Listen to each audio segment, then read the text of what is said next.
Welcome to Launch Codes, the podcast about marketing operations, artificial intelligence, and more.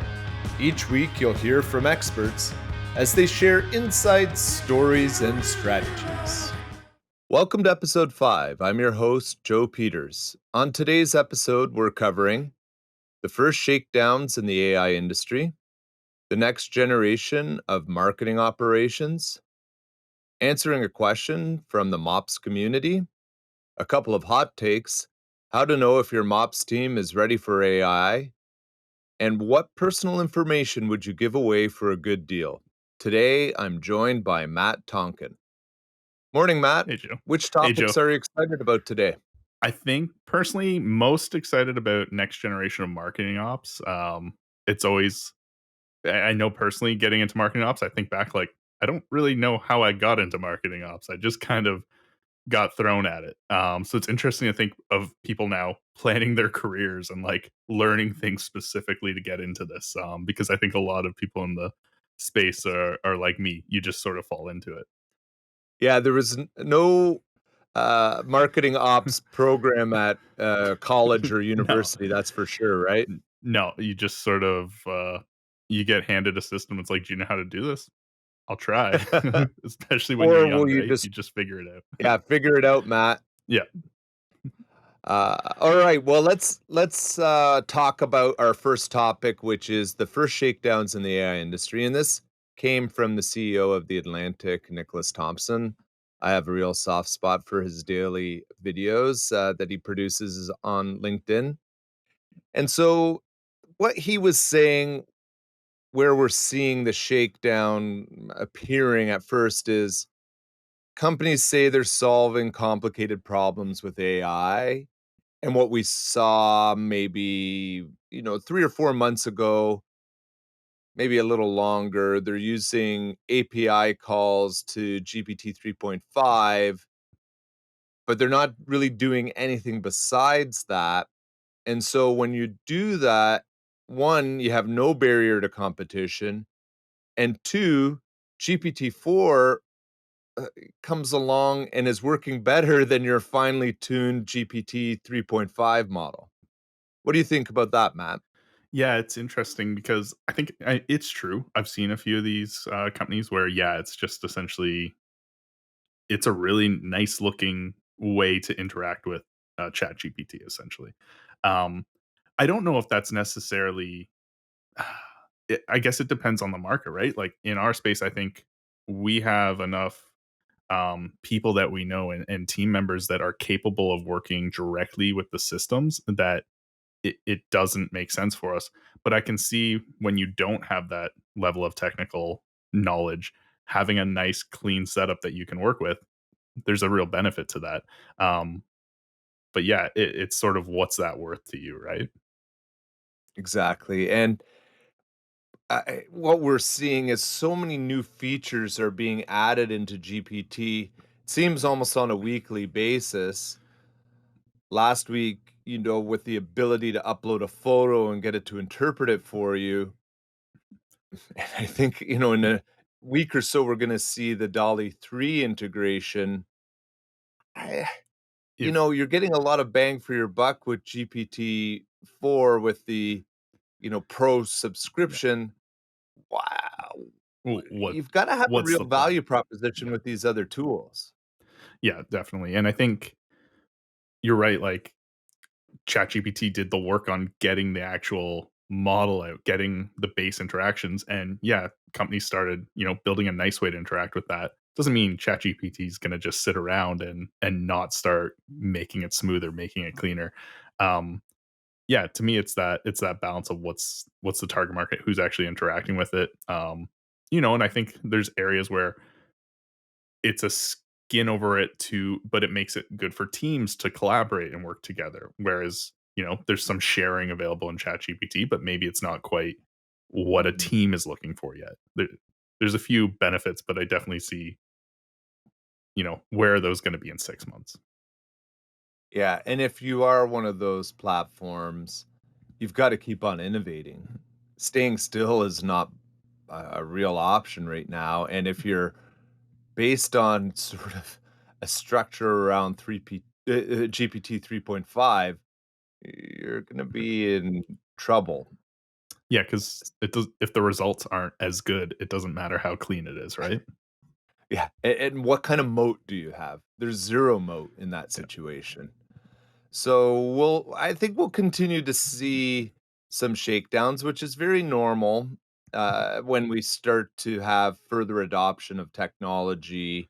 There's usually a Yeah. consolidation and different companies dropping off, but we're starting to see a few that we're raising our eyebrows. We'll be fair and won't name any names, but we're seeing a few that we're like, I'm not sure what you've got under the hood here, but it doesn't seem like very much."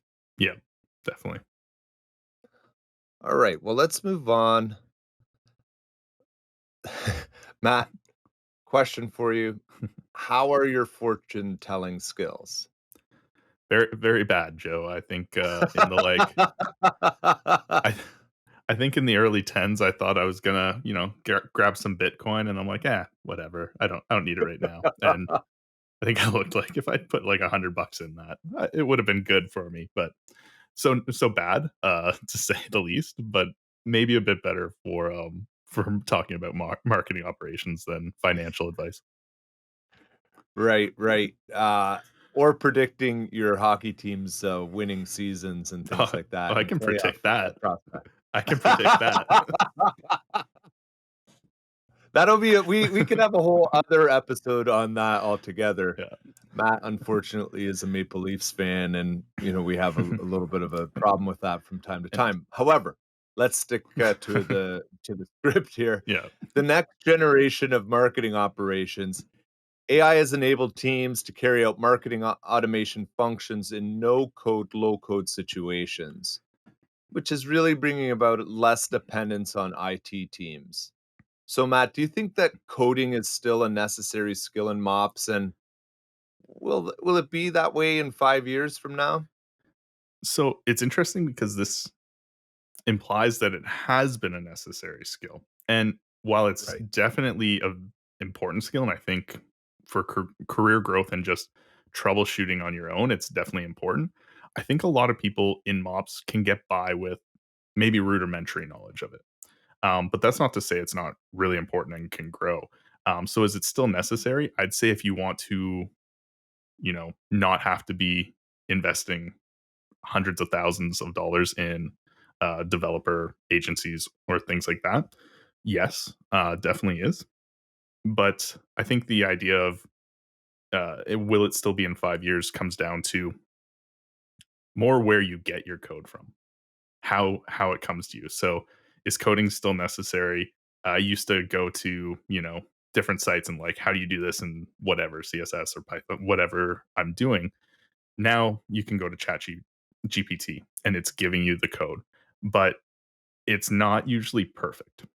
So for me, the key is will being able to code still be necessary in 5 years for MOPS?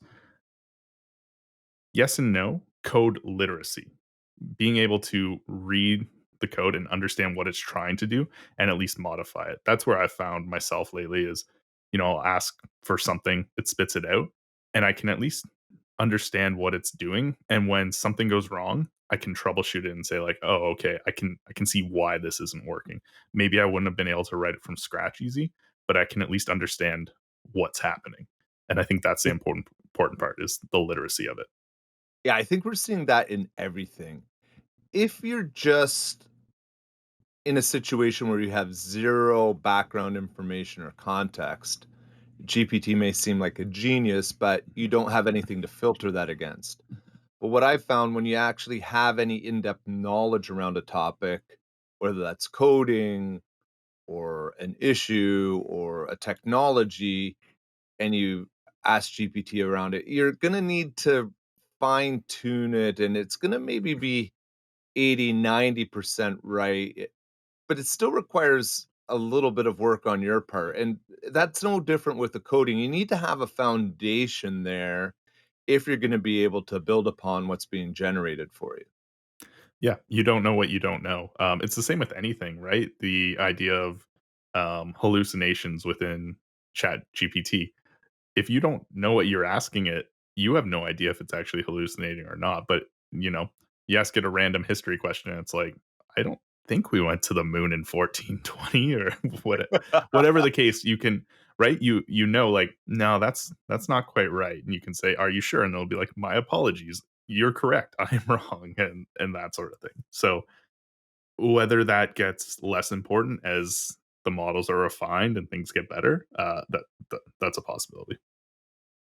Yeah, I do see some of the things that people are talking about with the next iteration to GPT-5, that they're really working on the hallucination Mhm. issue in particular. But listen, these are early days. We're coming up on the very first days Yeah, of, or the first anniversary of GPT-3 being released to the world. So we're not even in a year yet, and we've already seen some amazing progress. So we'll definitely. we'll continue to see that. All right, let's move on to what is quickly becoming one of my favorite parts of the podcast, which is our community question. So thanks to Mike Rizzo and marketingops.com for allowing us to dive into a question from the community there. So this week, Matt, our question is, what, in your opinion, are the most common pitfalls that companies make when building out their MOPS function? Yeah, this one's an interesting one for me, because I think it can kinda go to 2 ends of the spectrum for the biggest pitfalls, and one would be, over overly siloed and not siloed enough.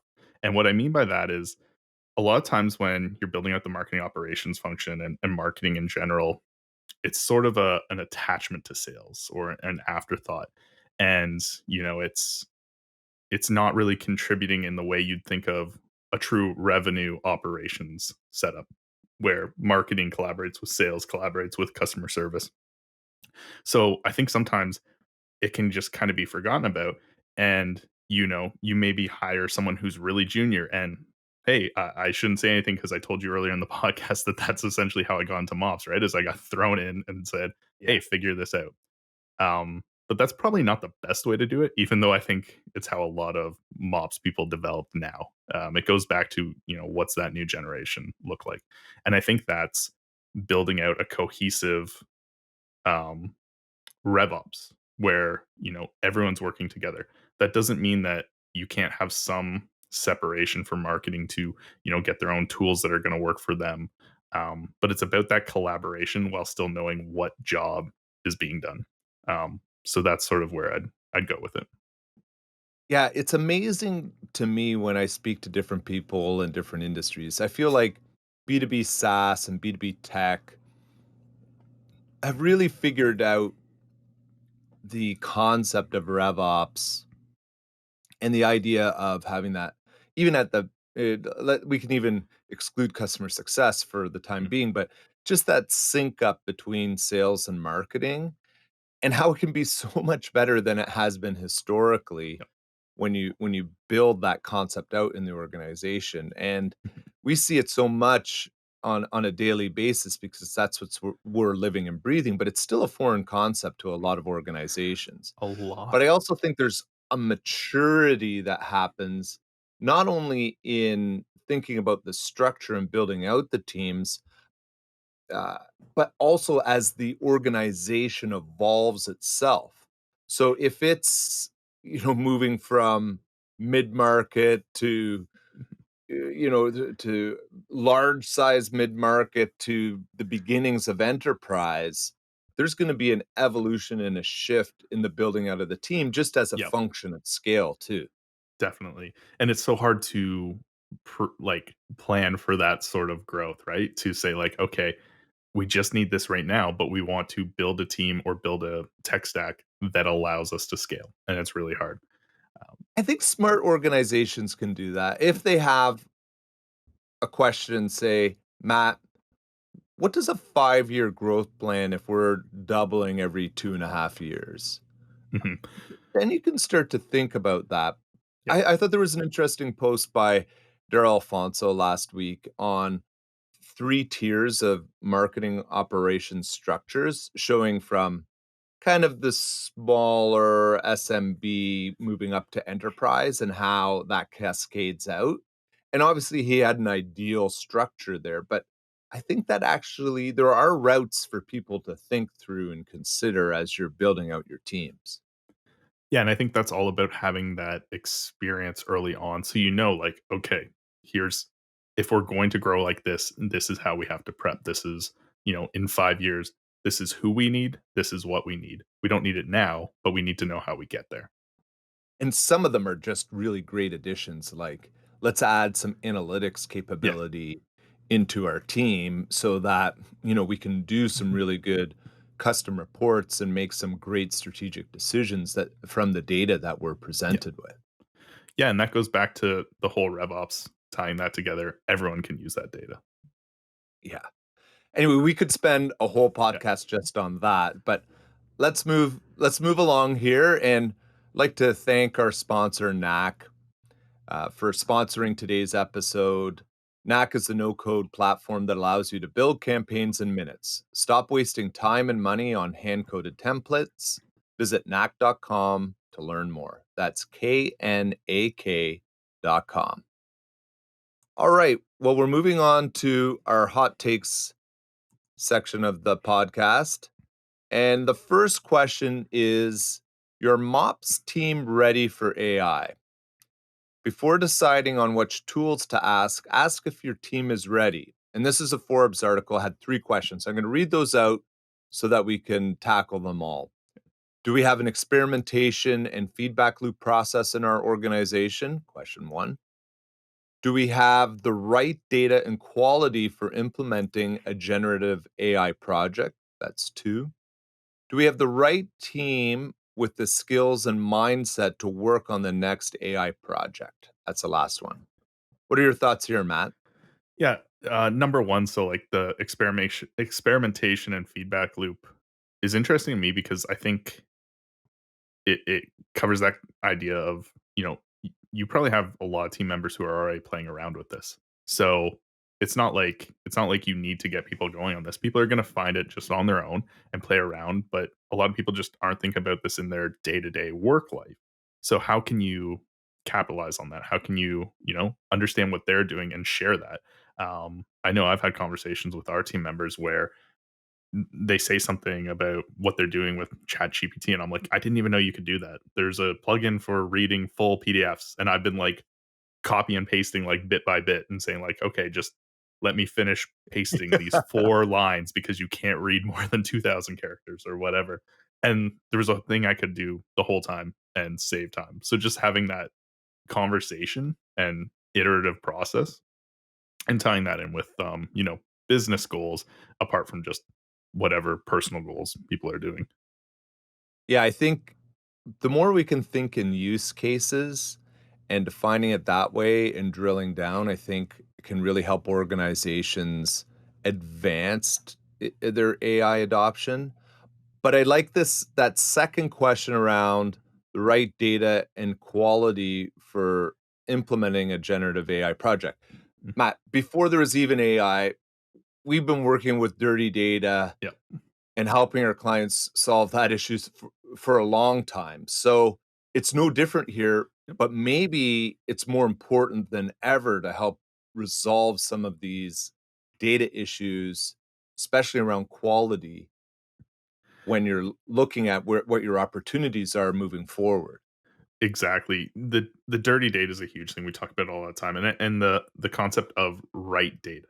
I think probably one of the problems too that we probably have a lot of good ideas on what we can do with the AI, but the stuff that you're trying to use to populate the model, you never recorded it because it never occurred to you that it would be useful. So if suddenly you have this great idea, but you don't have the data, how do you get it as quickly as possible? But getting it as quickly as possible could be something that skews it too, right? So unfortunately, if you didn't have that foresight a year ago to be collecting certain things, it might be a bit harder. But hopefully you have that data and it was clean enough to, get whatever project you have now off the ground. Right, right. And then I think this last question of teams and skills, I think the number one skill that people need to have right now is getting GPT, getting the pro version, and trying to work it into your workflows for one. But then once you move beyond that and start to think of the other skills, I don't know, I start to think of the analytical needs as being kind of that next step Mhm. in the evolution. What are your thoughts here? Yeah, I think to your point when you said, like, getting started, that I would say curiosity, just, like, have fun with it, get in there. And, yeah, once you start seeing what it can put out, I think that's when some of those, like, triggering moments in your brain happen and say, like, "Okay, if it can do this, what can I learn from it? What can it, you know, understand that maybe I'm not seeing here?" And you start to get some of those thoughts. I think that's the mindset, is just playing around, and then take the things that you've done with it and see where you can apply that to other problems you're having. Make a note of what problems you're having randomly through your week, and then go back and say, okay, how could I tackle this in an easier way? I'm a strong believer that intellectual curiosity is a superpower. And if you have that, it's only gonna serve to benefit you, not only in general work environments, but as we enter into this generative AI era, you really have got to be able Yeah, to be willing to try things out and experiment a little yeah. bit. To your point there, it's because curiosity can be a natural thing that you have, but I think we can train ourselves to be curious. So if you don't have that, innate drive to play around with stuff, it's something you can do. It's something you can get in the mindset and push yourself to do. Matt, it goes back to I'll never forget one of the first projects I ever worked on as a consultant in starting my own agency many, many years ago was on the Canadian geospatial data infrastructure. Now, Okay. just being intellectually curious allowed me to be fascinated by that. And so you can take two approaches. Either you're gonna think, "Oh, some of the things that I'm doing are boring," but if you dive into any topic and you can find what's interesting and what the problem they're solving for on anything, that intellectual curiosity is a real superpower. And I think you're right, Matt, it's something that you can develop and nurture over time, but if you take that and nurture it, it's only gonna serve you well throughout your entire career. I know that it's allowed me to not only learn about things like the CGDI, but also, I had McCain's as a client one time. I know an awful lot about potatoes, I've heard probably your more potato than most talk. people should. So, anyway, let's move on to the next one, but I really am a strong believer in intellectual curiosity, and I think by nurturing that right now, it's the perfect time to just get out there and try and experiment. It's going to pay dividends 1,000,000%. Okay, let's move on to our second hot take. What personal info would you give away for a good deal? So this is something published in Adweek, and it's bonkers and mind-blowing from a variety of different perspectives. But it was a survey of 2,000 adult consumers, and respondents largely did not trust AI advertising. That is not a surprise No. because most people don't have a really good understanding of AI, and AI has become the villain. And we Yeah. talked about this a couple of times on the podcast. Even if you're going to see Mission Impossible, the latest one, the villain is AI now. So we're seeing that everywhere. But so the trust part is not a real surprise here, but it gets interesting when 87% said that they would disclose personal info to save them money. Now, listen to some of these numbers here, Matt. 52% would share their birthday to get a discount. 43% would share the name of their spouse to get a discount. 36 would share the names of their children to get a discount. But this last one is mind blowing. 34% would share their social security number to get a discount. Ah, That this it's is facepalm that's crazy, on repeat. and I'm hyper cynical on, like, sharing it, like, when I go to, uh, the website for a brewery I like, I put in a fake birth date, and I'm legal age, like, there's no reason to do it, but I still do that, right? Like, I'm just naturally cynical about sharing information, I guess. Um, the fact that someone would share their social security number, you're right, like, it takes the words out of your mouth for any reason. To get a discount on something, Yeah. it's Just the ramifications of having that data out there in yeah, the wild. And, we live in this era where big corporations are hacked constantly. I would never trust anyone outside of a government entity with that information because a government mhm, entity requires you to yeah, share that information to do an exchange, whether it's your taxes or anything. yeah, But the idea of giving, I don't know, Home Depot or Target your social security number to do a it transaction, ah, it's just and not makes that no Home sense. Depot or Target we're asking. This is just a Yeah, theoretical situation. We don't want them coming after us because we did not say that. But anyway, we they did not start this. This no, is just an example. I can't even wrap my head around that.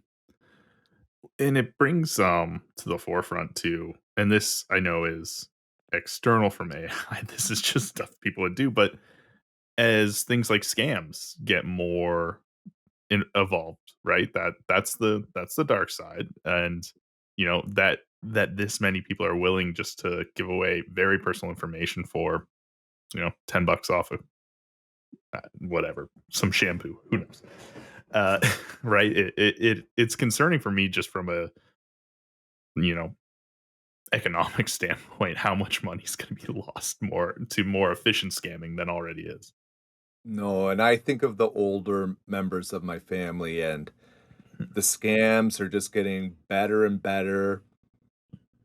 And when you think of things like voice synthesis and Mhm.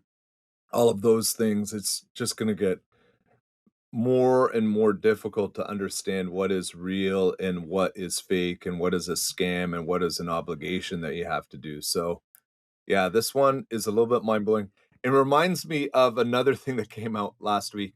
So, Matt had a meeting with Rewind.io, but there was another Rewind.ai that was making big waves last week with this pendant.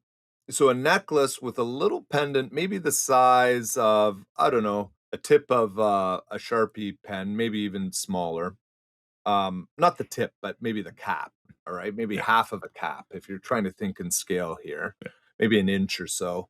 Anyway, it was a microphone recordable device. And so the idea is that you wear this pendant all day long. It records all of your interactions. It's listening to what's happening, hearing the conversations that you have, and then gives you a summary of your day. W Matt, So thoughts? this is a Black Mirror episode. That's a Black Yeah. Mirror episode, 100%. And it's funny because, you said what'd you say, 87% of people are, you know, skeptical of AI and advertising. Yeah, these are this is why. And I can see the crazy thing is I can see the benefit, right? Like, for sure, there's so much benefit to that. But your mind gets going on all the little things like where's this being stored? What's it being used to train? What's it being used to sell to me? Right? So There's so that many things yeah. wrong with Yeah. it. Like It, like, ah, okay, even if you think of personal, romantic conversations that you're yeah. having, Medical, going on whatever you're doing. first dates, Yeah. uh, or I don't know, maybe have pr bio parts of the day, like, who Yes. wants that recorded? Like, it's so over the top, I can't even I don't even know where to start with it. And just not, you know having control of that, even if you had that, even if it was a closed system and it's just going back to your own private server, that is so much information out there that could get out there.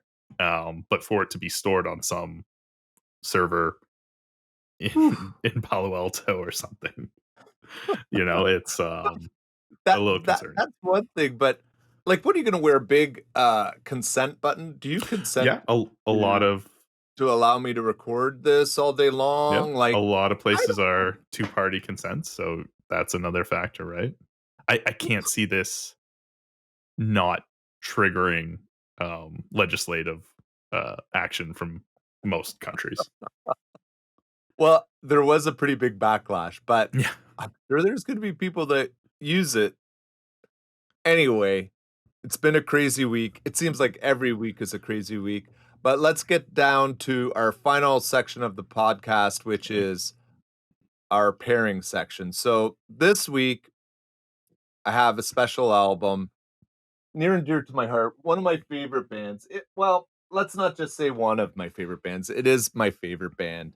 And there's a couple of indicators of this. One, there's this piece of art right here that you can't see if you're listening to the podcast, Yeah, but we've over gotta my keep that in shoulder mind, right? is some sound wave art from a song by Interpol. Okay, so Interpol is a band, my favorite band. Seen them too many times to admit, but this is some art in the background that's showing Soundwave for probably their most familiar song. It's called Evil. It has a really great bass line to start the song. And then there's a little photo just to the left of the art, which is of Paul Banks, the singer, singing at a concert that I was at. I snapped that pic there. But our song this week comes from the album Marauder, which is a really great album. Uh, it- for those watching this, they can see the album art here. Classic black and white Interpol. But, and for those of you that have never heard of them or never seen them, they're always wearing like Armani suits on stage playing indie rock. Like that's kind of their brand. To really kind of go a little bit over the top on the dress and really not a lot of fan interaction either. Like, hello, we're gonna play our set. That was a great song and move on. But one of my favorite vinyl records in terms of the color, this sort of deep red album, Marauder. And the song that we're playing this week is If You Really Love Nothing. Um, this is one of their singles right off this album. And it's just a great album beginning to end. So anyway, this is a soft spot for me, Interpol, and a great record and a great production of the vinyl in that deep Nice. red. But Matt, what are we pairing it Alright. with a beverage this week? So, pairing it with the beverage this week, and that actually sounded good. I've you always Wow, hear that, like, cracking, so I that think, sounds like a Bob and Doug I McKenzie think skit. yeah, I think the audio only people got a treat there. So for this week, we have Muskoka Detour. So this is always my go-to, um, go-to beer, I guess you could say. Like, if I'm just gonna be stuck with one beer, this would be the beer I have. It's light, it tastes like a bit of hoppiness, but it's sort of that summer beer for me, and it's even got the, Muskoka or Adirondack chair, whatever terminology you use for those wooden Whichever chairs. Yep. regional, That that you're in, the you'd be Adirondacks sitting on a or the deck, yeah, sitting on a deck just having this, and that so for me, I'd say this is my, like, safe space beer. It's, what I'm awesome. comfortable with, so we're getting into more cold. It's been cold here all week, so, now I'm looking into, "Alright, my summer beer's gone. I need to get out of my safe space," just like, everything else, AI, tech, whatever. So Well, it sounds that's my delicious, beer. Matt. I'm gonna have to add that to the list. And I did find small case, or it was like an 8-pack of, speaking of beverages, and fairly delicious, although there's been some negative reviews. I did find the Coke AI Mm, drink, okay, and I got an 8-pack, like, of the little, 300 milliliters. yeah, Sorry for our US friends, I have no idea what that is in ounces. I don't know, 10 ounces? I don't something know, like Matt, that, yeah. something like that. I don't Anyway, I did have it over the weekend, and it was not bad. I okay. I liked it. I still haven't seen it, so I'll keep an eye out for it because I We'll wanna have try to it. do a taste test on our next one. I think it's a lot easier to find. I'll give you some tips. Alright. It took me a little while to research it, but it's available.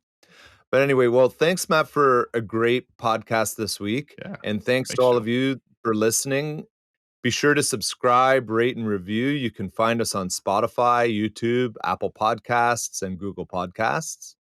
Stay connected with us on LinkedIn by joining our newsletter or using the link in the description. And as always, thanks, Mom, for watching. See you later, everyone. Bye.